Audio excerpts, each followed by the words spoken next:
March Madness is approaching, Nick. Who do you got? I would have said my boys in blue, but I'm gonna have to go with Duke now. Let's do it.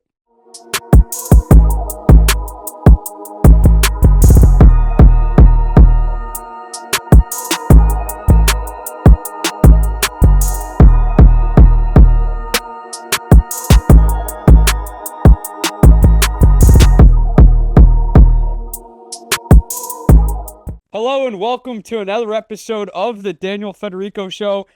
And today we got Nick TAZZEO on, and he's going to be the co-host officially of this show. You guys are going to see us 3 times a week.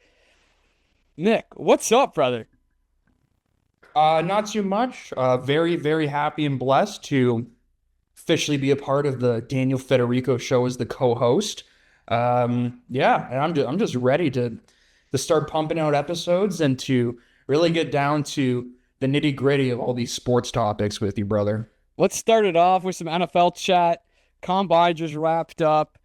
A lot of talent on display there. But first, the Dallas Cowboys were in the headlines. When are they ever not in the headlines? They just are back in the headlines. The Dallas Cowboys are going to reconstruct or restructure Dak Prescott, CeeDee Lamb's, and Tyler Smith's deal to create $66 million in cap.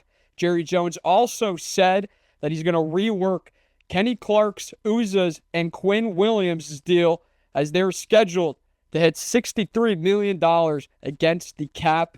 The Dallas Cowboys, they're rolling in this offseason.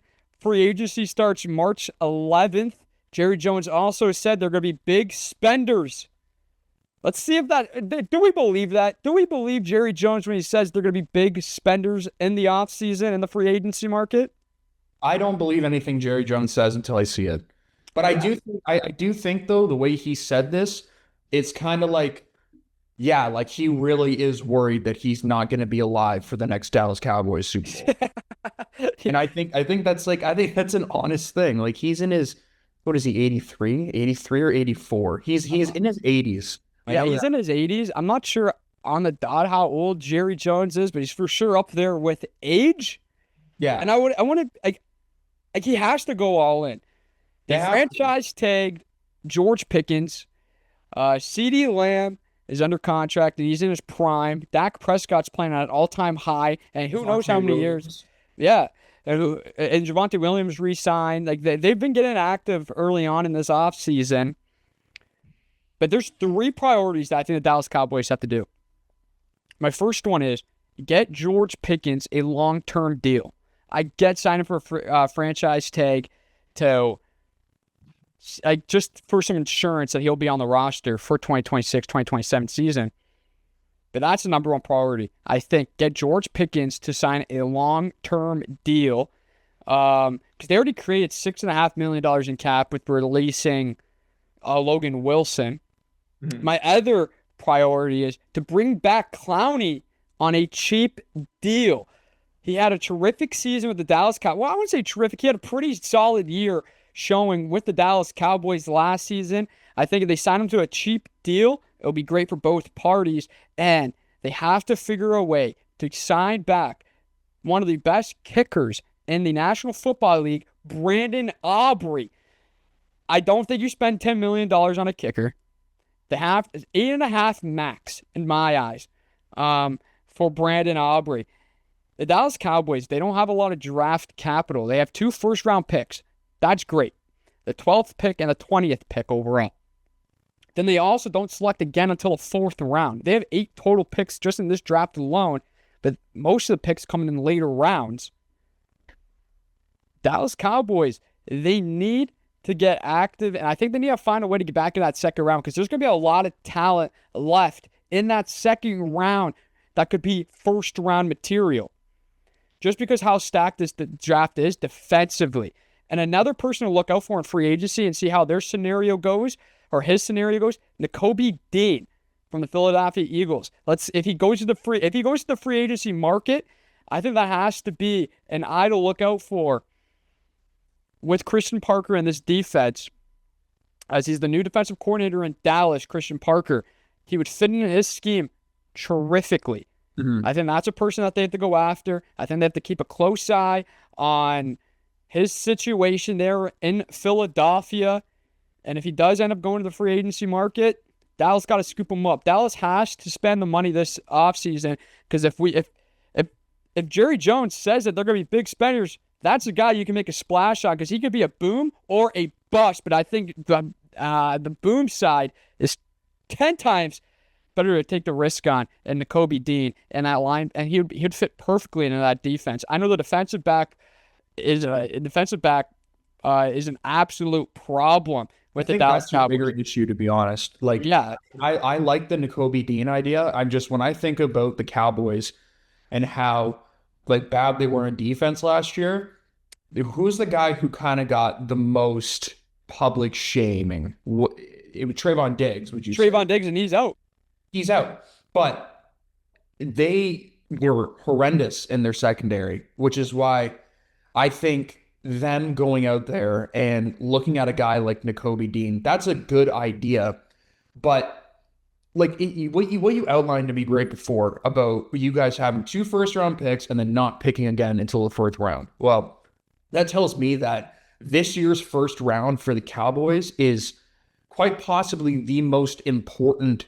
It's so like everything matters with what they do with these first 2 picks, like these 2 first-round picks. And if they're lucky enough to see a guy like Caleb Downs fall till 12, I don't think there's a question of whether you skip on him or not. You go out and pick out a guy like that. But yeah, I mean, the secondary to me was the bigger issue. I just saw they were just getting lit up all the time. They were getting killed in the secondary. Deron Blaine, hopefully he moves back into the slot. Hopefully Chevelle Revel can be the guy that people thought he was before he tore his ACL back in college. But I don't think you want to take what ifs right now, especially if you say you're going all in. Obviously, you can make a big splash on whatever corner goes to the free agency market and splash some money on them. But to solidify the linebacking room, I think Nakobe Dean would be wonders. Him and Overshown in the same room together, that would be tremendous. I think the Dallas Cowboys, they're a tricky spot, because I think with them restructuring deals, it shows that, because on the bottom half of all those contracts that they're restructuring, like Dak Prescott, CeeDee Lamb's, Tyler Smith's, that's going to bite them in the ass in like 3 years when their contracts are coming up, because that's probably when that's when the buttload of money is going to come to all of them, and that's going to go crazy against the cap. Yeah, They're basically in when they need to go all in now, especially when you have George Pickens and CeeDee Lamb as one of the better receiver duos in the National Football League. And look at the year that they put up together. That was terrific. And then Dak Prescott was doing a great job. You also have Ryan Flournoy there. That could be the receiver 3 option. Same with Tolbert, Javonte Williams in the backfield. I don't know who's going to be the second string running back behind him. If it's going to be Jadon Blue, or they're going to go and see if they could bring back Miles Sanders. I doubt it. I honestly don't want to see Miles Sanders back. I don't think he was good this year. I think they can go and sign a running back to maybe go behind Javonte Williams, or they draft a running back in the later rounds. But I think the Dallas Cowboys' main focus in this draft is going to be defensively. I'll be shocked if they go anywhere else in the first round, the first 2 picks offensively. I'll be shocked. Wouldn't surprise me, actually, because that's kind of the Cowboys' way, how things have been going recently. But no, it has to be, I think it's either going to be linebacker corner or a linebacker DB, depending on safety or corner, or it's going to be safety corner for the Dallas Cowboys in the first 2 picks, because the secondary, like you said, got absolutely lit up this season. But Christian Parker, I think he brings a lot of hope for this Dallas defense. He worked under Vic Fangio, and Vic Fangio is a tremendous football mind. So maybe Christian Parker can bring that to Dallas, and let's see what Dallas can do. I truly don't think that this defense can get fixed in one offseason. I think there's so many spots to fill on this defense, especially the secondary. I just don't think they can get it done in one offseason. And if they do, and that offense or that defense performs decent, and that offense is performing highly, just like how they did last season, Dallas could be a for sure playoff team, but maybe we could be talking contender if they just fix some spots in that defense just this year, especially with that offense playing how great it's played last season. Yeah. The defense, obviously, we can go back to Mike Parsons, but I don't think we want to do that. Yeah, that's a bad memory. But that's ultimately kind of what the catalyst is, or what it was for how bad they were last year. Like, in the end, Michael Parsons is one of the best players in the league, regardless of whether he plays on offense or defense. And for Jerry Jones to do that and then net so little of a return for him only came back to hurt him, essentially.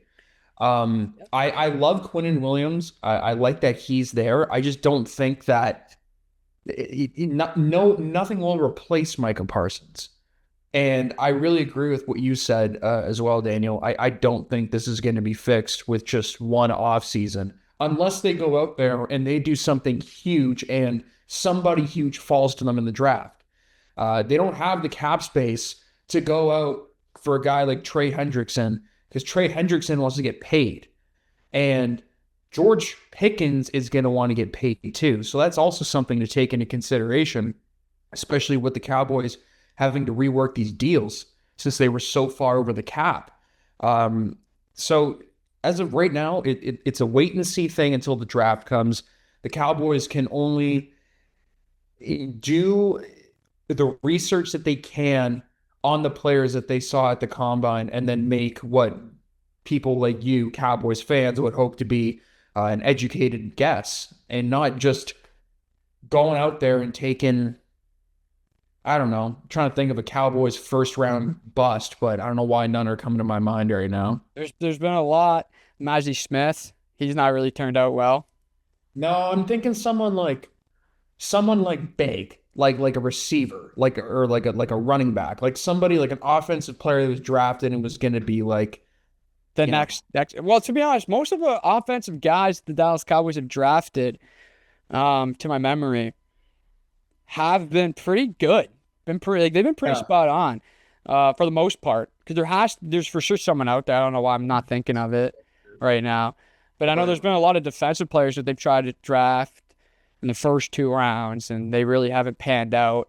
Yeah. Taco Charlton, that's one of the notable draft. He's one of the bigger draft misses of the last 10 years, I would say. Yeah. Long time. But yeah, it's just a tough thing. But I think it just feels a little different this offseason start. Jerry Jones basically saying that, like, he's going all in. Like, that's basically what he's saying. Like, he's going all in. Like, they're going to be big spenders.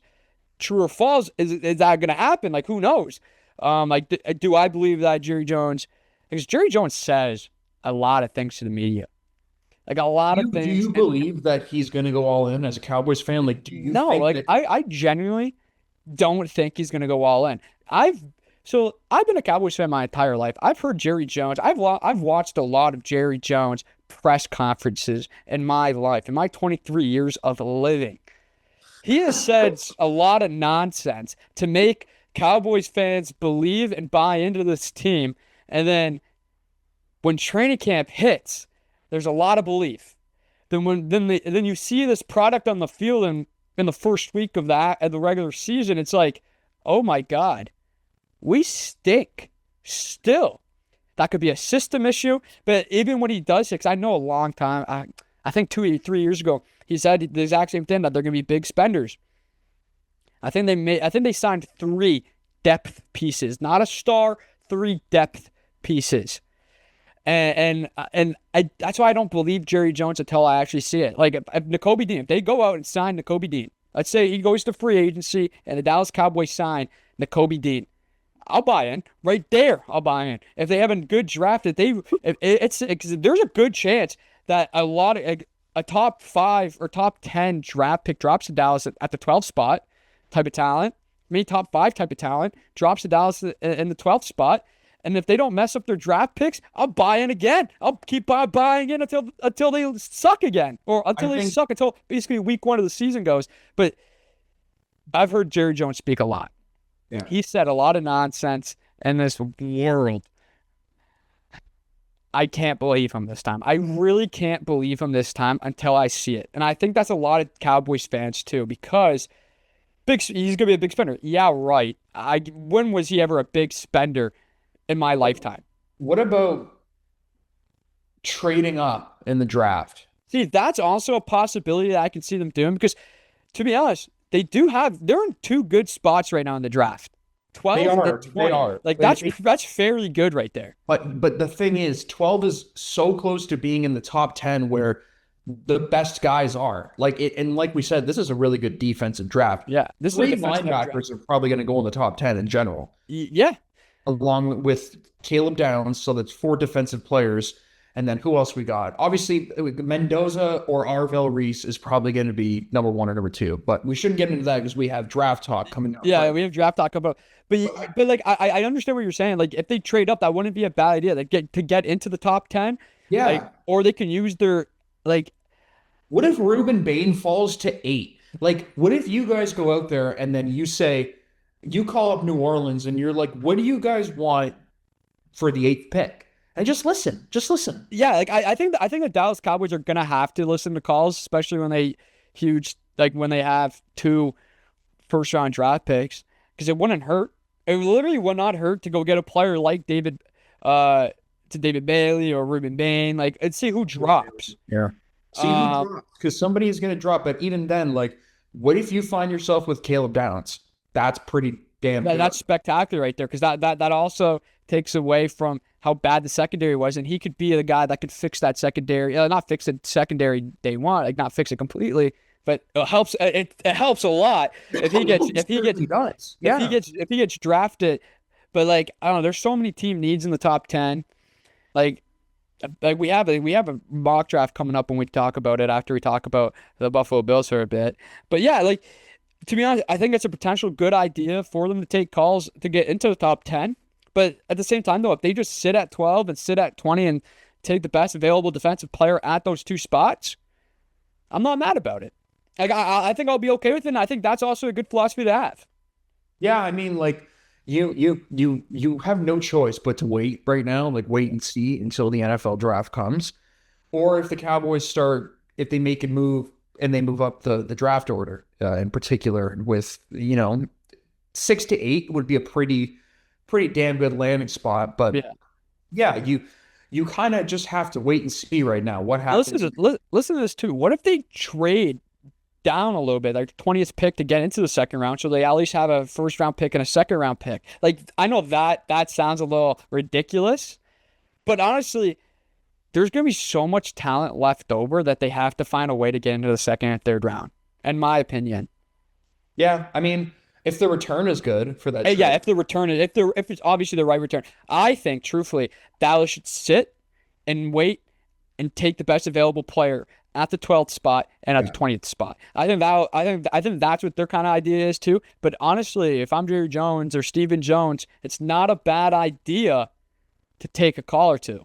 No, it's not. Especially even on players like there's some players that you could probably trade away. Like, take some calls for Terrence Steele. Yeah. I don't know what the idea is for Terrence Steele and this Dallas Cowboys offense. He's honestly had a tough 2 years with the Cowboys. But overall, though, because we got to go to the Buffalo Bills, overall, I think the Dallas Cowboys, their 3 priorities, I already said it, but I'm going to reinstate myself, is George Pickens, get a long-term deal. But also, it doesn't really matter, because I like the franchise tag, because what if he's a one-season wonder? We know about his off-season mishap, or off-field mishaps. We all know it. What if he was just playing, nice for 1 year, and then he goes back to his normal crash-out ways? But no, I think, truthfully, though, how good he played with CeeDee Lamb and Dak Prescott in that offense, sign him to a long-term deal. Bring back Clowney for a cheap deal. If he's asking for too much, you can let him walk. And then signing Brandon Aubrey, because arguably he is probably the best kicker and the National Football League. Oh, Those are my three priorities. And honestly, spend some dough. Finish out that linebacking crew. Because we don't know if Overshawn can stay healthy for a 17-game season. So Nakobe Dean would be perfect for the Dallas Cowboys defense. But let's move to the Buffalo Bills.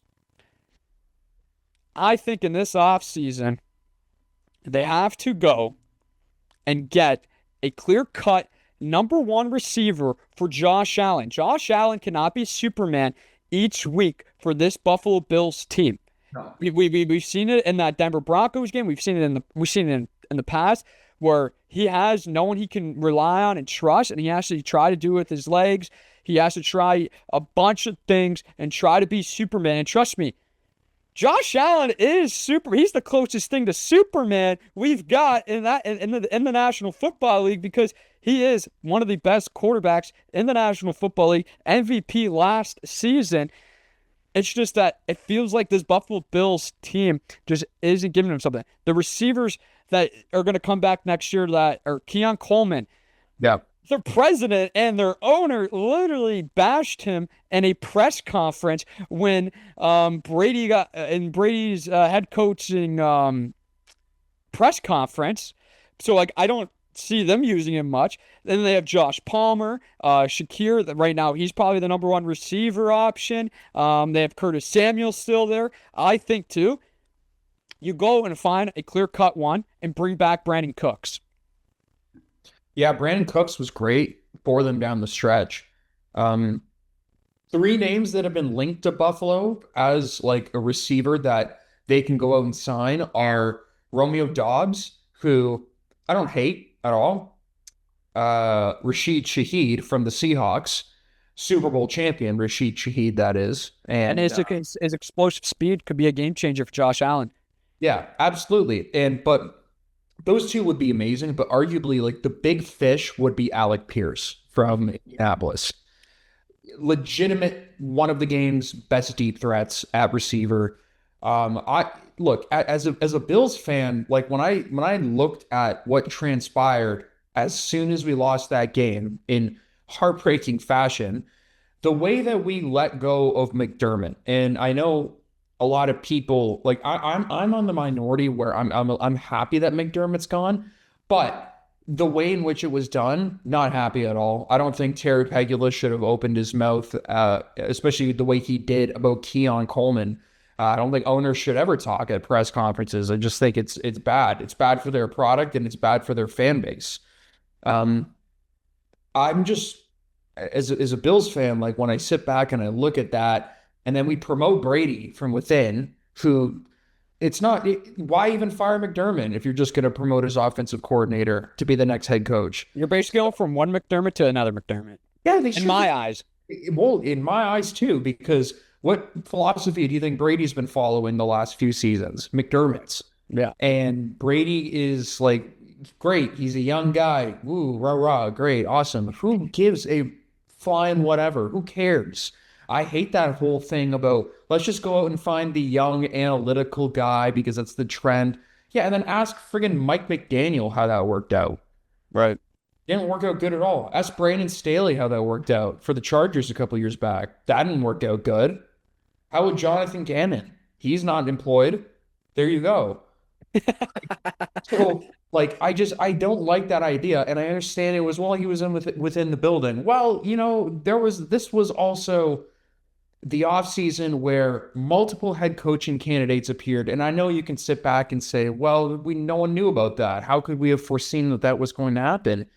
Well, if you're going to sit there and say, how could we have foreseen that was going to happen, and you're going to, like, sit there and talk about rash decisions and all that. Yeah, that was weird, right? Like, that was weird. It was so weird. I didn't like it. I think it made the Bills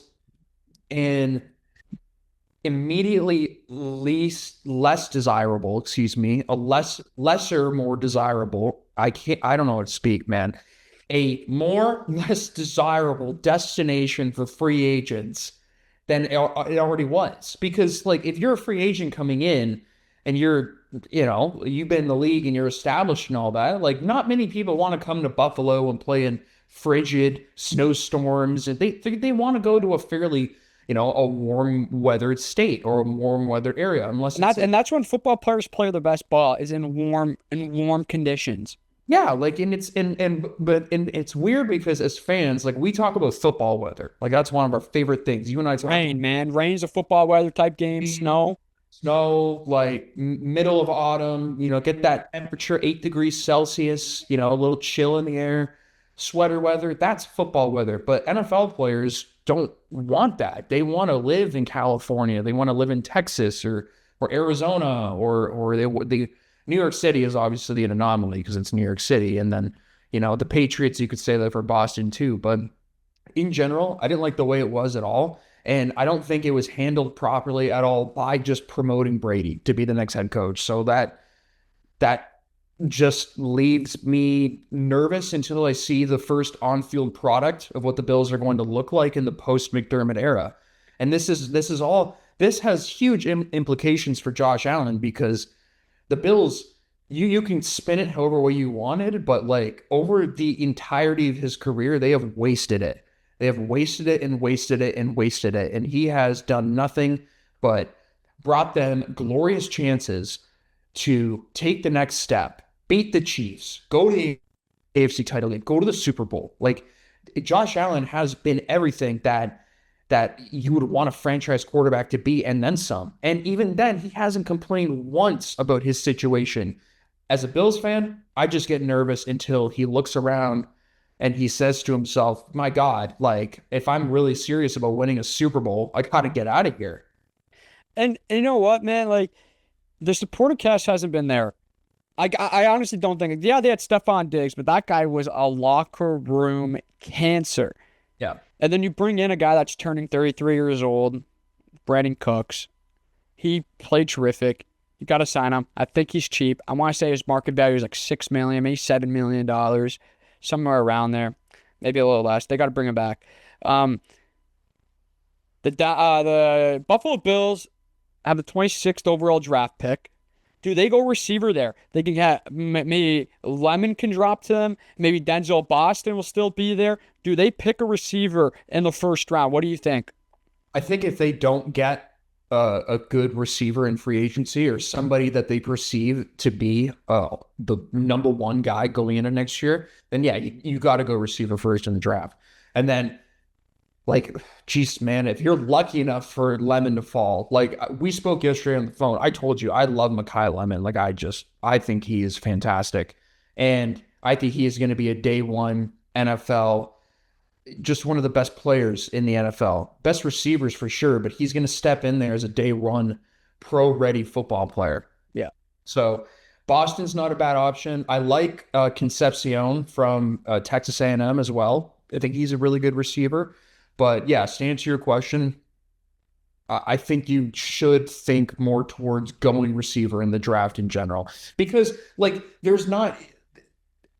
no one's trading Jamar Chase. No one's trading Justin Jefferson. No one's trading any of those guys. No one's, and then the free agency class this year, it's not very receiver. You might as well, like, go and develop a receiver into a receiver one.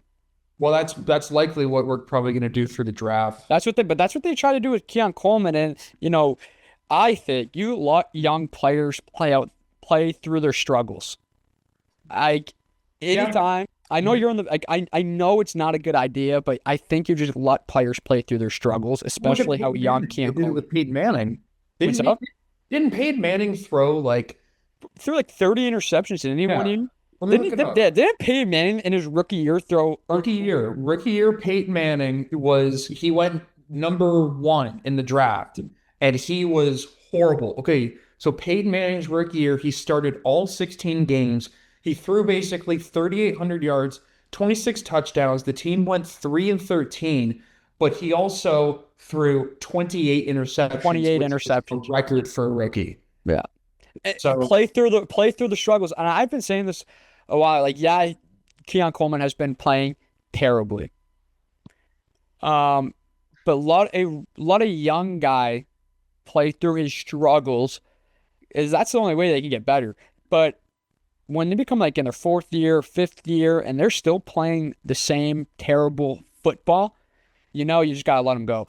And at least you can confidently say we gave him a shot. And I'm not saying the Bills haven't given him a shot. They give him tremendous shots. It's just that he's still young. He's still a young receiver. And I think what Brady said, that he's looking forward to continuing this progress with Keon Coleman. Hopefully that's true. Yeah. Yeah. And they say he wants a clean start for Keon Coleman under the new head coaching regime. So I don't know what happens with Keon Coleman. I loved the move taking him in the draft, but obviously things haven't worked out, and I think Has to be one more season, right? Has to be one more season. Yeah, I mean, I mean, yeah.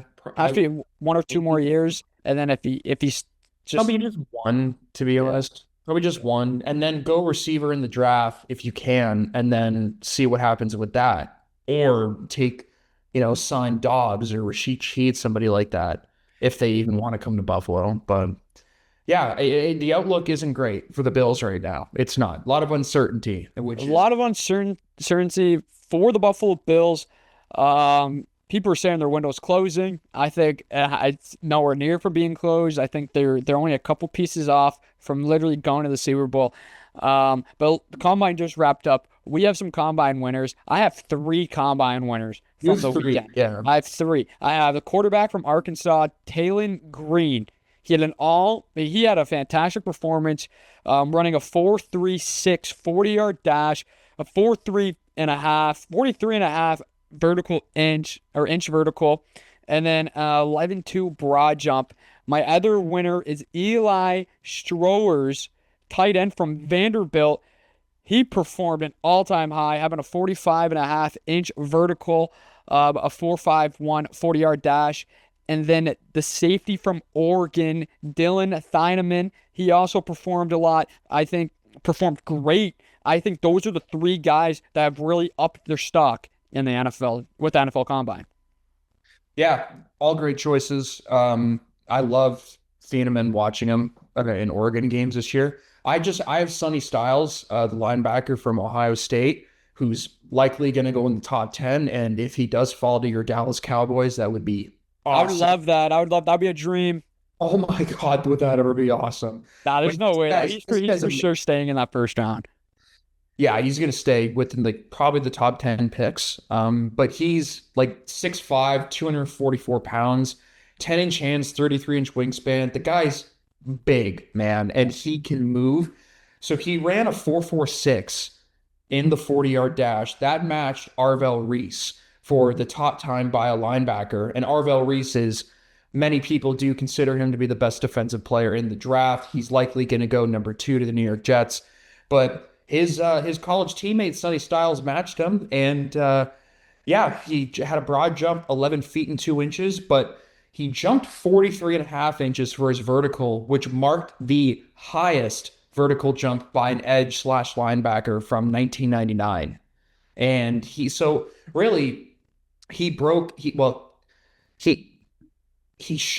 what linebackers, basically the peak performance of what a linebacker can do in the NFL Combine. And he's one of those players who is pushing the positional narratives that he has of the linebacker position, because he can play edge as well. He's a hybrid player, much like Reese is, who can also play edge. And then I would even say Caleb Downs as well, who has the size to play linebacker or nickel corner or something like that. So that just shows you maybe what Ohio State's got going on with their defense, because they're going to have 3 guys taken to the top 10 probably. But yeah, Sonny Styles, for me, he lit it up at the Combine in Indy and reinforced what everybody thought when they watched him last year in the Big Ten.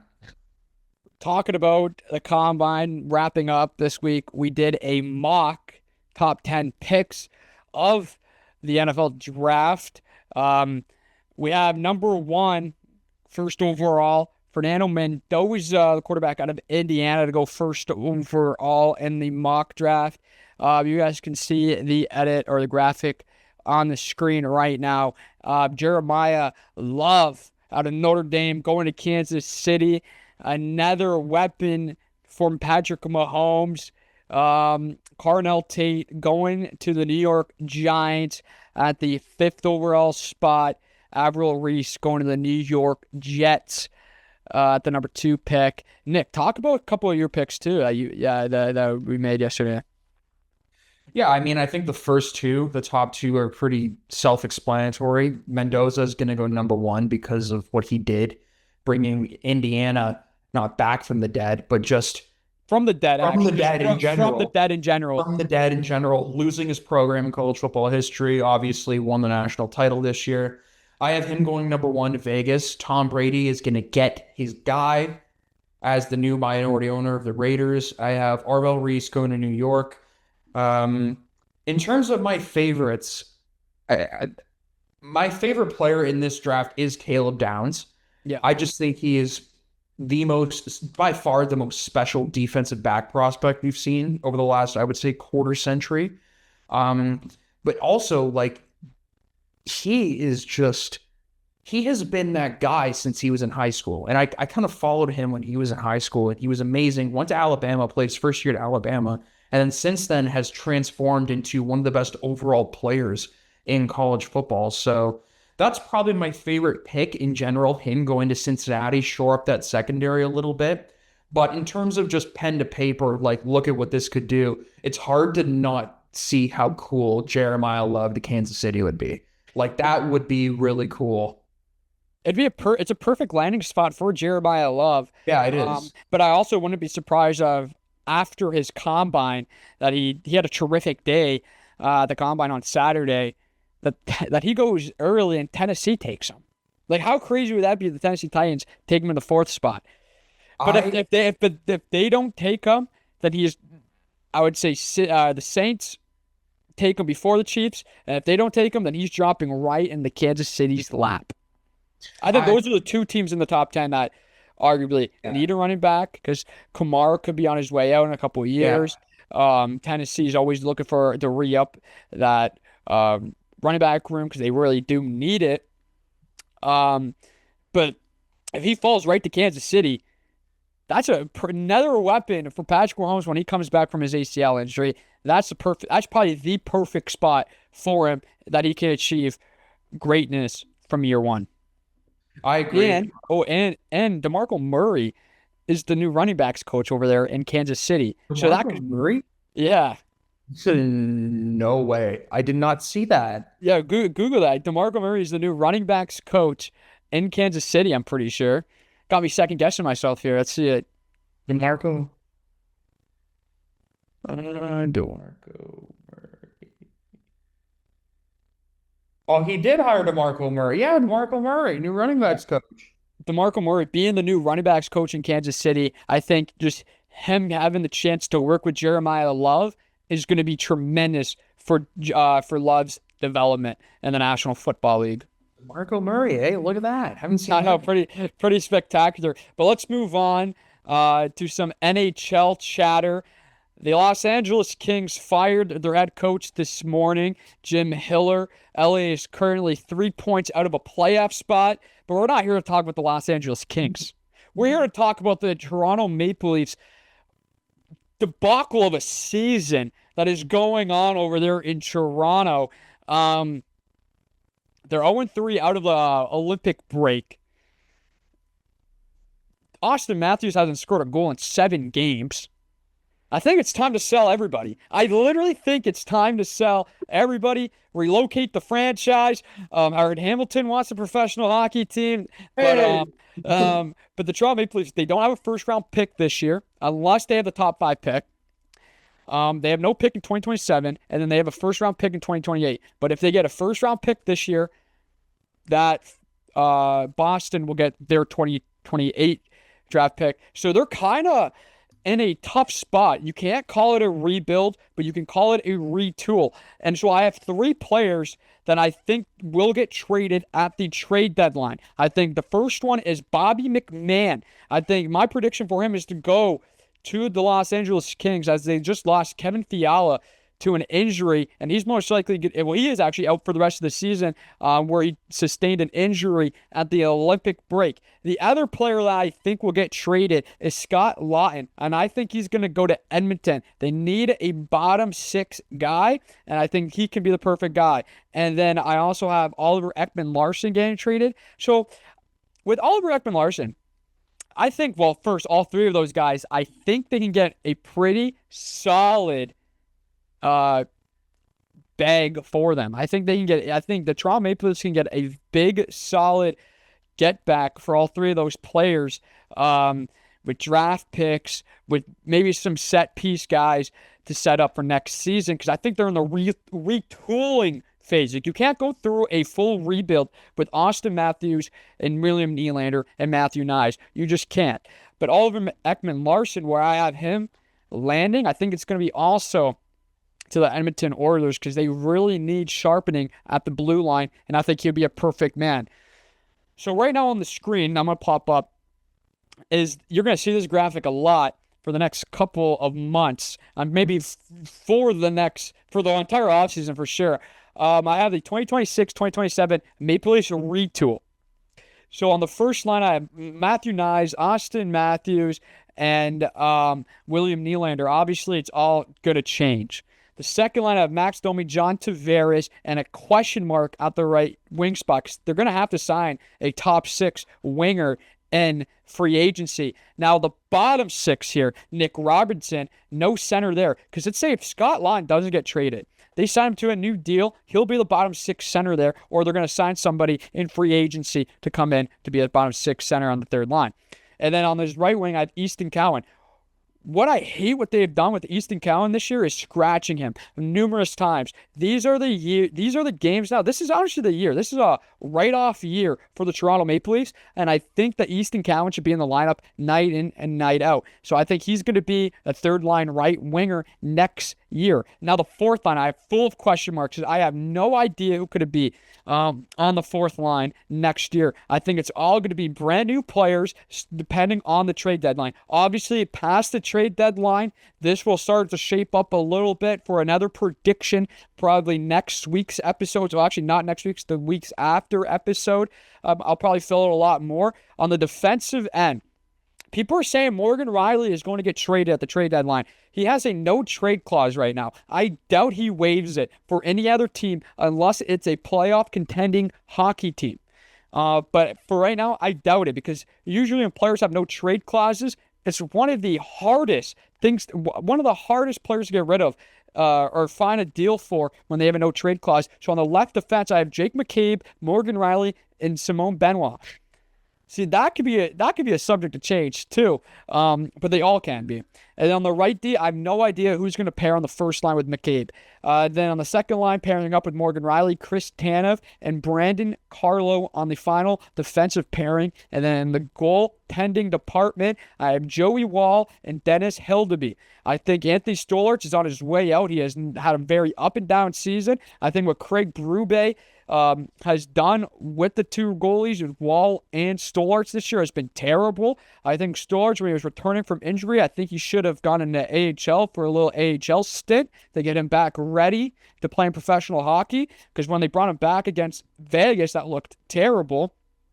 But that's how it looks right now. That's my prediction for the 2026-2027 Maple Leafs retool as of right now. But they're last place in the Atlantic with 63 points, third last in the Eastern Conference. They're 27-24-9, 63 total points, 3-7 in their last 10 games. Before the Olympic break, they were on a 3-game winning streak. Now, after the Olympic break, they're on a 3-game losing streak. These guys are an absolute mess, an all-time mess. The last time they missed the playoffs was 2016. In that offseason, they drafted Austin Matthews with the first overall pick, and they haven't missed the playoffs since, unless you want to talk about them missing the playoffs in 2020 when the Blue Jackets beat them in the qualifying round. But I don't really count that, because that was a crazy year with no fans and stuff like that. But 2016 was the last time they missed the playoffs. They're going to be missing the playoffs this year. I think there's no way you can save this team this season. Craig Berube also. I think, hear me out here. I think Craig Berube is one hell of a coach, one hell of a hockey coach. I just don't think his message sets well in that Toronto Maple Leafs locker room. I don't know if they're soft or what. I don't understand it because last year looked fantastic. The Toronto Maple Leafs looked good last year. They looked perfect. Well, not perfect. They also had flaws. Every Toronto team in the world and in Toronto sports has their flaws. Theirs is very noticeable last year, but Craig Berube, being the fresh voice, bringing it in, he got these boys working last season. Now it's not working this year. Is it because they're missing Mitch Marner?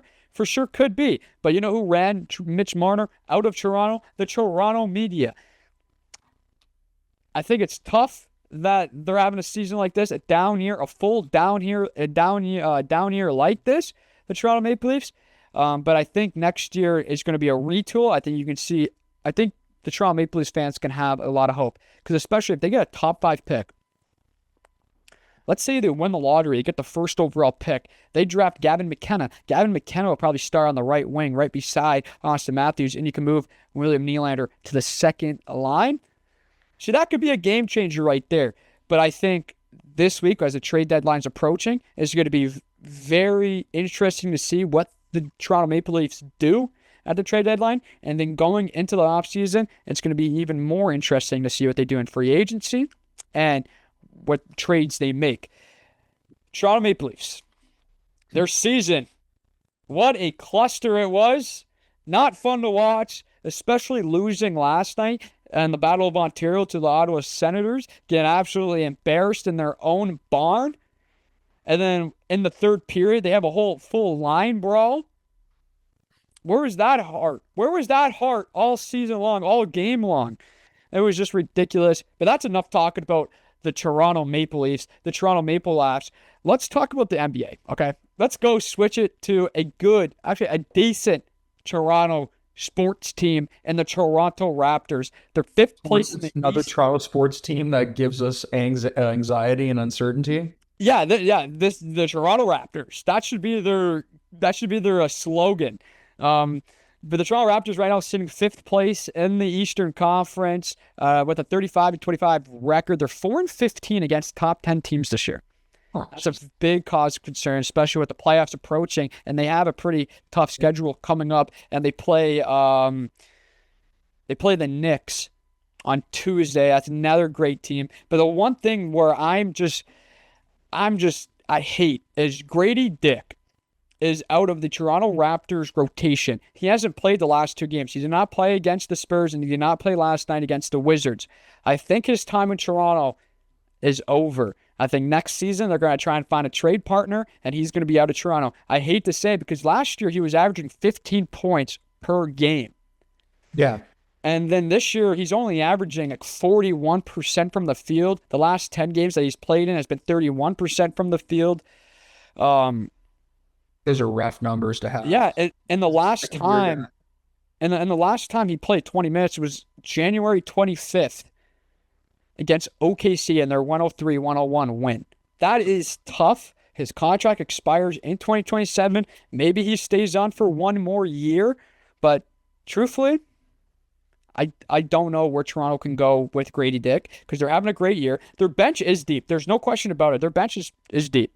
Great. But I really wish that they can really get Grady Dick going again because some nights they do miss his shooting, especially how great of a shooter he was last year. But what's your thoughts on the Toronto Raptors this year? They're such a good defensive team. Like, they're really, really good. And Radakovich is a great coach, and he is the right guy for the Raptors. Regardless of, I think they'll be a playoff team this year. I really don't think they're for sure gonna be a playoff team. I just hope they can. I hope they can. Yeah, they're not gonna win anything. I think they're gonna be a first round exit, but that's okay because this team's fairly young. And I just hope they can keep in the offseason. Like, I hope they can keep Quickly, RJ Barrett.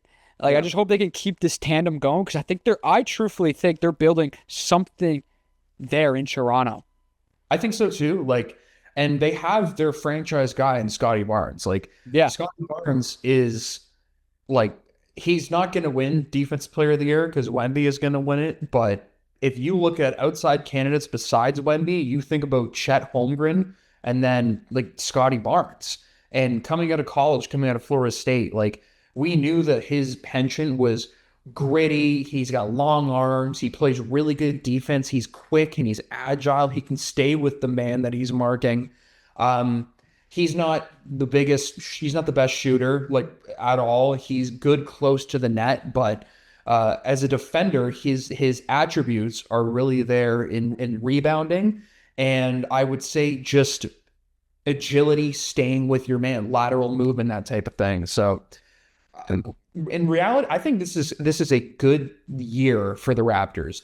Maybe not like on paper. I don't know how the season's going to end and whatnot, but like you said, like they're 4-14 against the league's top 10 teams.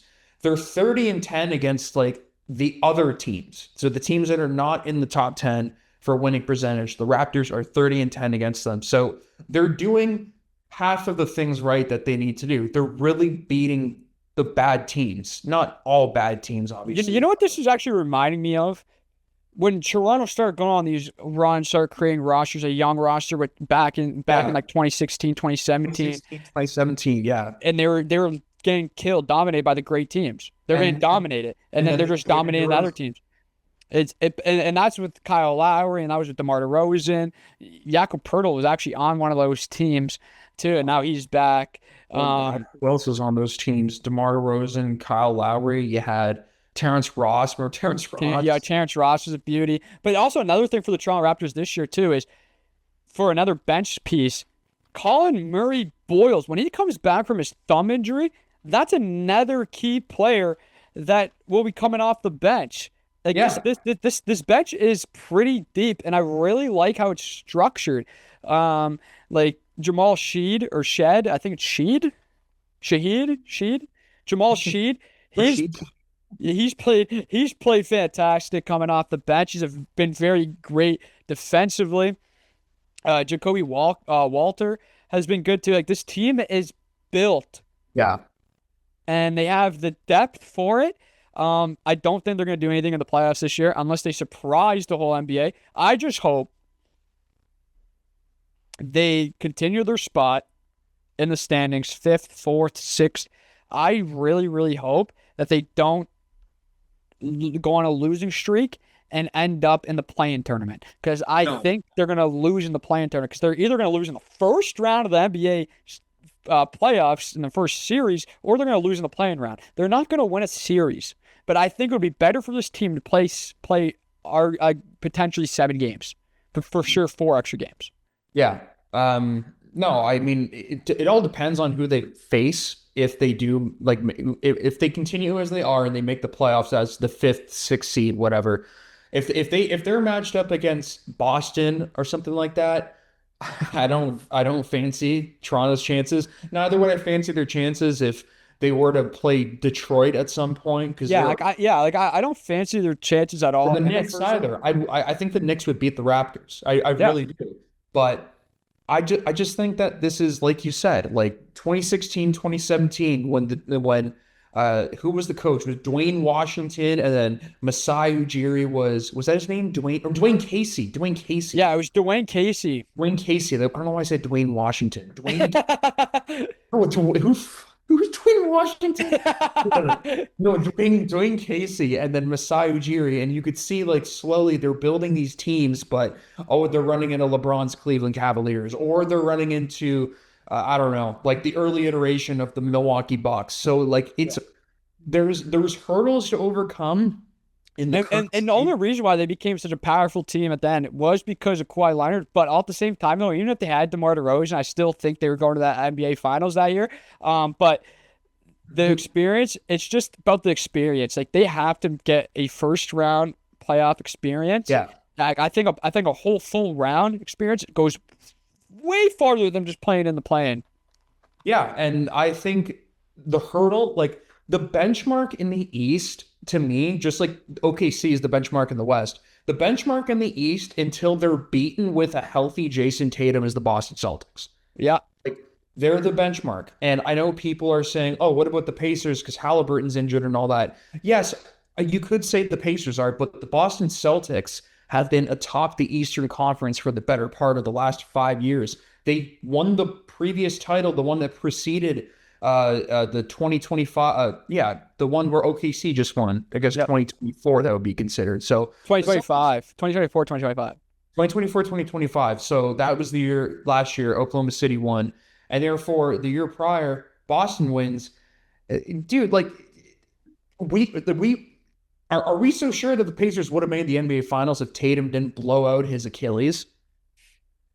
Like, that's what I'm saying. So Yeah. you need to build your team, construct your team in the way that a lot of the great, like who could I use as an example? Essentially, you need to construct your team to beat the Boston Celtics at full in the playoffs in a 7-game playoff series with going to that freaking Boston Garden, which is not an easy place to play, and winning a series, especially if you find yourself in an away setting, game 7, closing it out in Boston. Like, you need to construct your team to win in those moments. So maybe it's not as much as constructing your team to beat certain teams, but just to beat certain teams in certain moments. Yeah. And obviously in 2019, like when we won the championship, our team was constructed to beat the best. Were we aided by Kevin Durant getting hurt in the finals? Obviously. 100%. 150,000%. I'm not one of those delusional Raptors fans who will sit here and say, yeah, man, we would have, destroyed the Warriors when they were fully healthy. No. And that series would have been done in 6 games. That series would have been done. I think 6 games is generous, Daniel. Yeah, it'd probably been 4. It'd probably been a clean sweep. 4 or 5. Maybe the Raps get 1 at home. I don't know, but you need to construct your team for certain moments. And as of right now, you need to build your roster and your philosophy around beating the Celtics in the playoffs. But I will say, the Toronto Raptors are bringing the joy back into the NBA because, man, when they're bad, the NBA is hard to watch. Yeah. And the NBA, I'm not a big NBA fan in general, just in terms of I love the game of basketball, but I'm not a fan of the league. I think if I did get into it more, or if I just lived in the States, I would fall in love with college. Right. I would probably fall in love with college, but I love the Big East. I'm a big East conference guy. So St. John's, Villanova, all those East Coast schools. Big win for St. Mary's yesterday, though. Totally different conference, but big win for St. Mary's last night. When you said St. John's, I just came right in my brain. St. Mary's last night. Schools, the Catholic schools. Yeah. But no, to close, because I know we're coming up on closing time soon with the show. The Raptors, final thoughts. This is a good year in terms of their long-term construction as a franchise, and I think if they finish out the year strong, and then maybe they get matched up against someone favorable in the playoffs, then we see what happens. But I think that they're one of the league's best defensive teams, and they just need to shore up the offense. That's literally it. And especially, you have to shore up your offense against the best in the top 10, as they're 4-15 against the top 10 opponents. Let's take a quick look at the MVP race. SGA is right now the favorite, the Canadian, the Hamilton, Ontario boy. But he can only miss 6 more games from being ineligible. So if he misses 6 more games, he's ineligible for the NBA awards. Jokic can only miss 2 more games, and then he becomes ineligible. You have to play 65 games in the NBA to be eligible for the NBA awards. Right now, that's kind of scary because those are the top 2 contenders in the MVP race. SGA is averaging 31.9 points, so we just give him 32 points per game, 4 rebounds and 6.5 assists, and he's shooting 55 from the field. Jokic, 28 points per game, 12 rebounds, 10.5 assists, and 57 from the field. OKC is first place in the West. The Nuggets are 4th place in the West. But if they do become ineligible for the awards, because you have to play 65 games, Cade Cunningham is in 3rd place right now due to the Kia All-Star voting, or whatever the Kia Awards voting. As of right now, he's 3rd place, currently ranked 3rd place in the MVP race. He'll probably be the favorite of it. But there's also Wemby in 4th. See, when do we start talking about the bottom, the third place and the fourth place players in that race? Do we do it when Jokic only has one game remaining that he can only miss, or do we talk about when SGA only has one game remaining that he can miss? Because right now, how NBA players' seasons go, Jokic is going to miss probably 6 games within the next month. Yeah, and Like, it wouldn't shock me. It would not shock me. there's so much time to. Okay, so do you know if this rule goes through just the entire regular season? Yeah, it's just the entire regular season. Okay, so So he can only he can only sit out for 2 more games. Like Jokic, he's already missed 16 games this year. okay, and then clock the day. Today is March 1st. You guys are probably going to be watching this on March 2nd or March 3rd. Probably not today on the day of recording. Yeah, it'll probably be. It just depends on how the editing process goes. But yeah, Yeah. Regardless, there is so much freaking time until the playoffs that it would take so much effort for him not to miss any more games. Yeah. And not effort in terms of just like effort in terms of like trying to stay healthy, conditioning your body. Because in the NBA, how often are players missing time for strains and tweaks, lots. jams and bends and all these little, they're like little maladies. They're not like they're not tears, they're not dislocations, they're not separations. They're essentially they're strains or Yeah. what's my favorite one? My favorite one where you read it and it sounds like the player's gonna have his leg chopped off or something. A contusion. It's like Yeah, contusion. You have a leg contusion. contusion. You look at that, and you're like, Jesus Christ, he had a contusion, and it's like it basically means he got a Charlie horse. Or when you look up like what's the one injury where you look up and it's like, oh, that's it? Is it?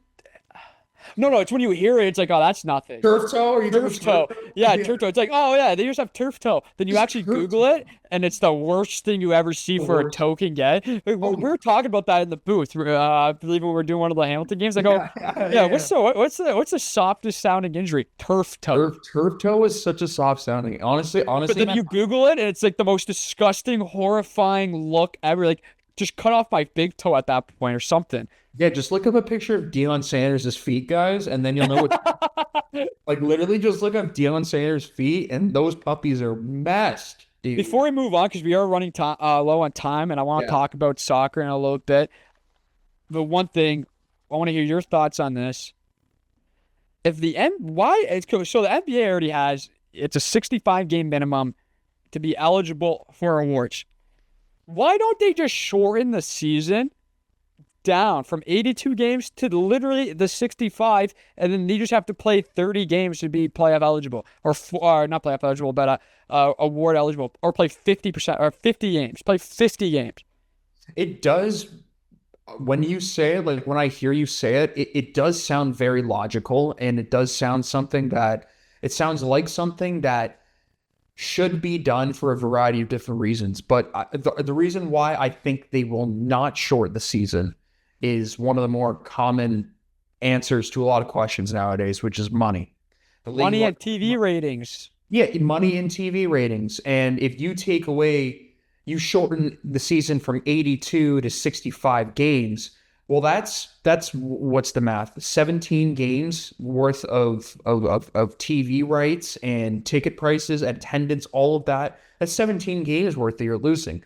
And it's 17 games worth that it's so sizable that it blows your mind. Like if you look up how much money the league could make in that amount of time, it's for sure, ginormous, but like it just makes a lot more sense because man, like you have so many players on load management. Like think about this though. This is what I've always talked about for years.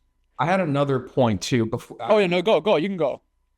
Before I lose it in my mind, like the reason why I think they won't do it, and this just came to mind. The NBA kind of owns the middle of June to the beginning of July. Like that is their month for the finals, for the build up to the finals, for whatever. That is usually not when they own it, but they share it with the NHL. And it's kind of like an unspoken gentleman's agreement between those two leagues that they don't really, they both play their finals and then everybody splits time. They go one night NBA, one night NHL.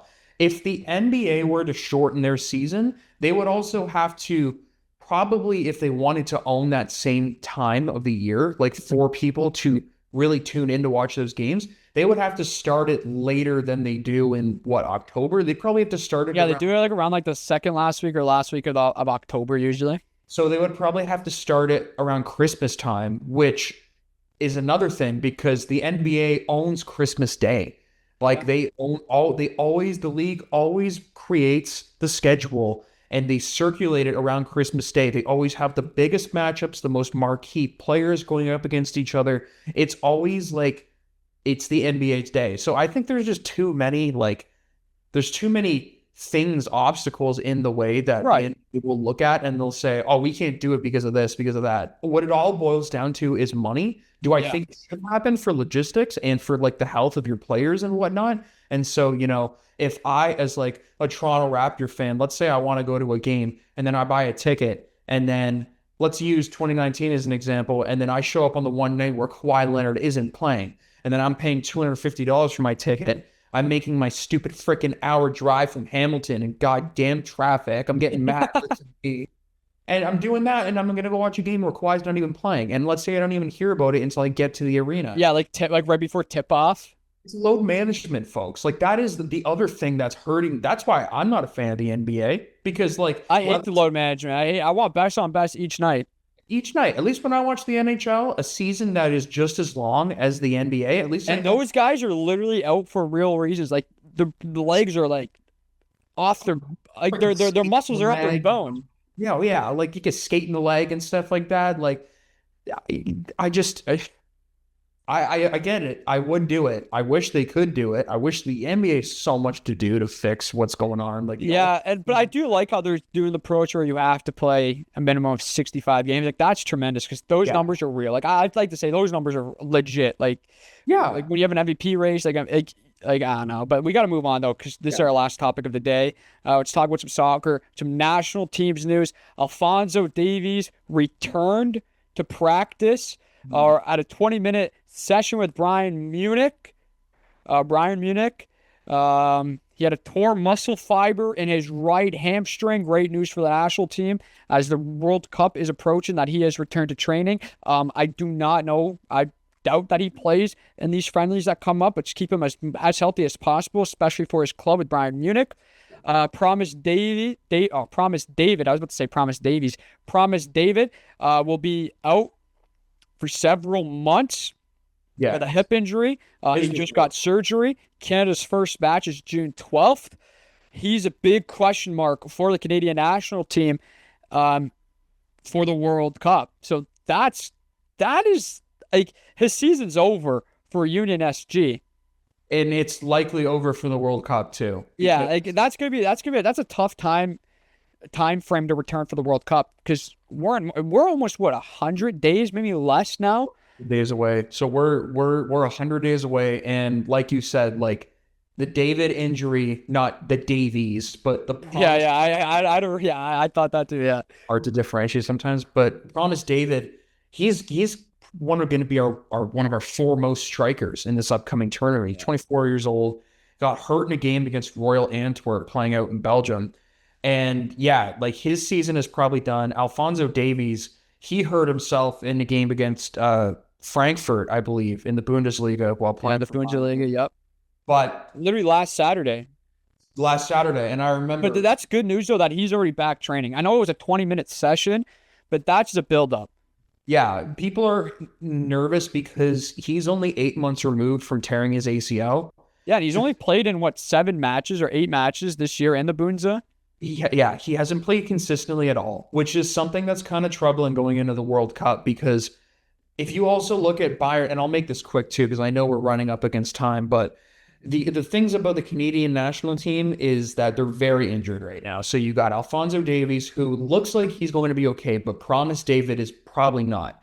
And then there are 3 players all starting on the defense, both starting center backs and the starting right back. They don't have confirmed return dates yet. And both starting center backs, Moise Bombito and Derek Cornelius, Bombito broke his leg, Cornelius hurt his hamstring, and then Alistair Johnson, the right back, hurt his hamstring as well. Yeah. So now we're starting to look at things a little bit differently than we did a couple months ago. Like now our defense is quite decimated. And if Alphonso Davies, Canada's best player by far, isn't able to shoot up the left wing like he always does, because he's kind of like that hybrid. They call them wingbacks that now, where they're like a mix between, they're defensive players, they're center backs or fullbacks or whatever, but they also have offensive capabilities. They start attacks. That's why Alphonso Davies, and he is so athletic and so fast too. The thing why I'm so worried about him is he hasn't played consistently for Bayern Munich at all. He hasn't developed a solid rhythm of soccer under him for this year, going into a World Cup played at home with the Canadian men's national team having more expectations than they have ever had in their entire history. The thing that worries me, Daniel, is that Bayern Munich, in my opinion, they're the best team remaining in the Champions League. I know people say Arsenal is them and Bayern Munich are the two best teams in the world. But Bayern Munich, if they really want to win the Champions League, they're going to need Alphonso Davies. And they're going to need him to play consistent, and they're going to need his run of form to be superb. And that's what makes me nervous going into the tournament, is during that run in the Champions League, if he hurts himself again in an important game for Bayern Munich, what does that mean for Canada? There's so much going up in the air. Especially when their first game could potentially be against Italy in the World Cup. I don't think that's saying much given what we could be talking I know what we've seen, but like that's a tough test already right off the bat. It is Italy, and having just a thought of not having Promised David, because he very young guy too. Yeah. He could be one of the better forwards for this team, and not having Alphonso Davies and not even having a defense right now, like not really having a full defense, they might get embarrassed in the World Cup. Alphonso Davies is one of those players where it kind of they're like, we can make Canada respectable in this in the football world. But without them, they could get embarrassed on the biggest stage in the world.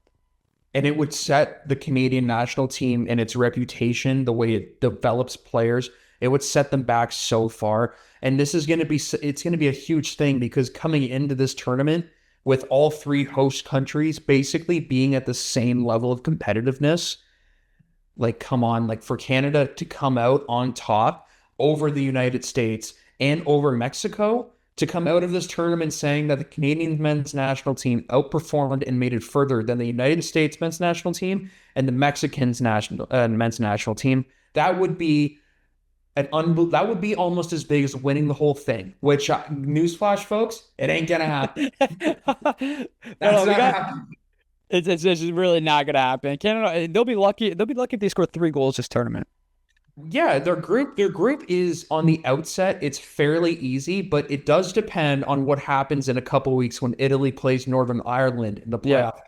Because if Italy loses, then Canada is going to get Northern Ireland instead, which, I mean, we all know Italian soccer right now is just, that's what all the headlines are. Oh my God, Serie A is dying, it's dead, it's dying, it's dead, and Italian soccer is dying. Well, still a stiffer test than the Northern Irish sometimes. Yeah, for sure. But we don't have time, so we're gonna talk about one more news. We're gonna talk about the TFC signing. Yeah. European leagues and Champions League, we're gonna talk on Tuesday. I want to talk about, in big news, TFC have signed Josh Sargent out of Norwich City. What was it, a couple days ago, for $20 million. After that embarrassing loss in Vancouver last night, losing 3-0 to the Vancouver Whitecaps, Sargent is going to hopefully help this team at least score a goal, at least win a game. Yeah. And when they have Theo Carbonneau come back from injury, there's really no timetable for him yet. Him and Sargent are going to be a fantastic duo to watch. Josh Sargent, 26 years old, 23 matches already played this season for Norwich City. He's already in form, so I expect him to be in the lineup next week. Great player, great American player for Toronto FC. What's your thoughts on Josh Sargent? For Toronto FC, this is an amazing signing. For Norwich City, it's a nightmare situation because they couldn't hang on to their guy. And Norwich, they're kind of like, they're one of the better championship teams. So in the AFL, they're usually on the precipice of making the Premier League. They actually got relegated only a few years back, but Sargent, like you said, brilliant American player, came to Germany when he was 18 to play for Werder Bremen. And then after that, played for the World Cup team in 2022. Currently, he's a forward, he's a striker, folks. So he's going to be scoring a lot of goals for Toronto FC. But for the American national team in this upcoming World Cup, he is well behind for the starting spot. There are a couple, maybe four or five other forwards who would be in front of Josh Sargent. But no, like you said, the MLS season really just got started. But man, Toronto FC started with a bang. They're going to hand over $20 million, over $20 million, excuse me, to Norwich City as the fee, which will, in time, apparently it could end up being the biggest, most expensive signing in MLS history.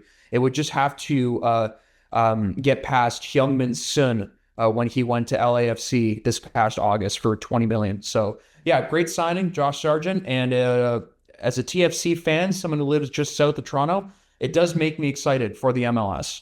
Yeah, I'm very excited for how this team comes because they're really, they have not played their best game in 2 weeks now. They lost 3-2 to FC Dallas last week, and then last night's debacle, embarrassing effort against the Vancouver Whitecaps, losing 3-0. They need answers ASAP. Josh Sargent's that guy. Matthew Carbonneau is a guy that had an excellent year with the Toronto FC last year. He just had knee surgery. The timetable is TBD for his return.